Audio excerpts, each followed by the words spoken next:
সব বন্ধ করে দেওয়া উচিত। দীপুকে শেষ করা নিয়ে বাংলাদেশকে গুঁতো দেওয়ার ডাক দিলেন শুভেন্দু অধিকারী। এদিকে তৃণমূল বলছে মোদী কেন চুপ। দীপু দাস ইস্যুতে আগুন ছড়ানো মন্তব্য প্রকাশ্যে এলো শুভেন্দু। বাংলাদেশকে গুঁতোর হুঁশিয়ারি দিলেন তিনি। বাংলাদেশের সঙ্গে সম্পর্ক ছিন্নের ডাক দিলেন। শুভেন্দুর তীব্র আক্রমণ। হিন্দু নিরাপত্তা নিয়ে প্রশ্ন তুললেন। উপদূতাবাস ঘেরাও থেকে আন্দোলনের হুঁশিয়ারি। গুঁতো না দিলে ঠিক হবে না। বাংলাদেশ নিয়ে বিস্ফোরক মন্তব্য শুভেন্দুর। উপদূতাবাস অভিযানে ধস্তাধস্তি। কলকাতায় উত্তাল রাজনীতি। বাংলাদেশ ইস্যুতে মোদী কেন চুপ প্রশ্ন তুলল তৃণমূল। ইউনুস সমীকরণে নিরাপত্তা। কেন্দ্রকে কাঠগড়ায় তুলল তৃণমূল। হিমন্তে সার্জারি মন্তব্যে সমর্থন জানালেন শুভেন্দু অধিকারী। বাংলাদেশে হিন্দু নির্যাতন নিয়ে রাজ্য রাজনীতিতে তুফান। বাংলাদেশের ময়মনসিংহে দীপু দাস নামে এক যুবককে শেষ করা নিয়ে রাজনৈতিক উত্তেজনা ছড়িয়েছে পশ্চিমবঙ্গে। এই ঘটনায় সরব হয়েছেন রাজ্যের বিরোধী দলনেতা শুভেন্দু অধিকারী। যারা দীপু দাসকে শেষ করেছেন তাদের বিরুদ্ধে কি ব্যবস্থা নেওয়া হচ্ছে এবং বাংলাদেশের সংখ্যালঘুদের নিরাপত্তা নিয়ে কি পদক্ষেপ করা হচ্ছে তা স্পষ্ট না হলে আন্দোলনের ডাক দিয়েছেন তিনি। এদিন বিজেপির রাজ্য দপ্তরের সাংবাদিক বৈঠক করে শুভেন্দু অধিকারী বলেন, যতক্ষণ না বাংলাদেশ উপদূতাবাস থেকে পরিষ্কার জবাব পাওয়া যাচ্ছে ততক্ষণ আন্দোলন চলবে। তাদের দাবি, দীপু দাস কাণ্ডের বিচার এবং হিন্দুদের সুরক্ষা নিশ্চিত না হলে আন্দোলন আরও তীব্র হবে।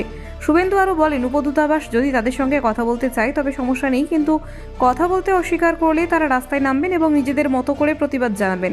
তিনি হুঁশিয়ারি দেন, এই পরিস্থিতিতে স্বাভাবিক কাজকর্ম চলতে দেওয়া হবে না। এই প্রসঙ্গে নিজের ব্যক্তিগত মতামত প্রকাশ করেন শুভেন্দু অধিকারী। তার কথায়, বাংলাদেশের সঙ্গে কি কূটনৈতিক পদক্ষেপ নেওয়া হবে তা বিদেশ মন্ত্রকের বিষয়। তবে ব্যক্তিগতভাবে তিনি মনে করেন ভারতের পক্ষ থেকে বাংলাদেশের সঙ্গে সমস্ত ধরনের যোগাযোগ এবং লেনদেন বন্ধ করে দেওয়া উচিত। বাংলাদেশ ইস্যুতে শুভেন্দু অসমের মুখ্যমন্ত্রী হিমন্ত বিশ্ব শর্মার বক্তব্যকে সমর্থন করেছেন। হিমন্ত বলেছিলেন, বাংলাদেশের সঙ্গে কূটনৈতিক সম্পর্ক শেষ করা উচিত এবং কড়া পদক্ষেপ নেওয়া দরকার। শুভেন্দুর মতে সীমান্তবর্তী রাজ্যগুলি বাংলাদেশের পরিস্থিতি সবচেয়ে ভালো বোঝে। এই প্রসঙ্গে শুভেন্দু আরও কড়া ভাষায় বলেন, বাংলাদেশের বিরুদ্ধে কঠোর অবস্থা নেওয়া প্রয়োজন। তার মন্তব্যে আন্তর্জাতিক রাজনীতির উদাহরণ টেনে তিনি দাবি করেন, চাপ না দিলে পরিস্থিতি ঠিক হবে না। এই মন্তব্য ঘিরে রাজনৈতিক মহলে বিতর্ক শুরু হয়েছে। এদিকে দীপু দাস কাণ্ডের প্রতিবাদে এদিন কলকাতায় বাংলাদেশের উপদূতাবাস অভিযানের ডাক দেয় বিশ্ব হিন্দু পরিষদ, এবিভিপি, হিন্দু জাগরণ মঞ্চ সহ একাধিক সংগঠন। বেগবাগান এলাকায় মিছিল পৌঁছালে পুলিশ বিক্ষোভকারীদের আটকে দেয়।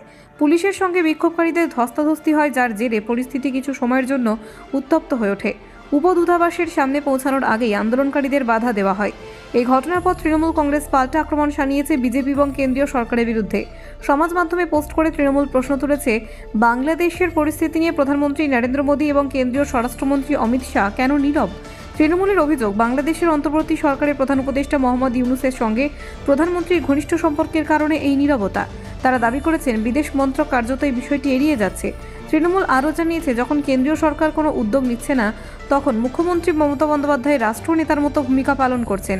তিনি কেন্দ্রের সঙ্গে যোগাযোগ করার পাশাপাশি রাষ্ট্রপুঞ্জে বিষয়টি তোলার আর্জি জানিয়েছেন। তৃণমূলের মতে, বাংলাদেশের স্থিতিশীলতা ফেরাতে আন্তর্জাতিক শান্তিরক্ষী বাহিনী পাঠানোর বিষয়ে প্রধানমন্ত্রীকে অনুরোধ করেছেন মুখ্যমন্ত্রী। তাদের দাবি, প্রকৃত নেতা হলে এমনই ভূমিকা নেওয়া উচিত। Bureau report, news prime Times.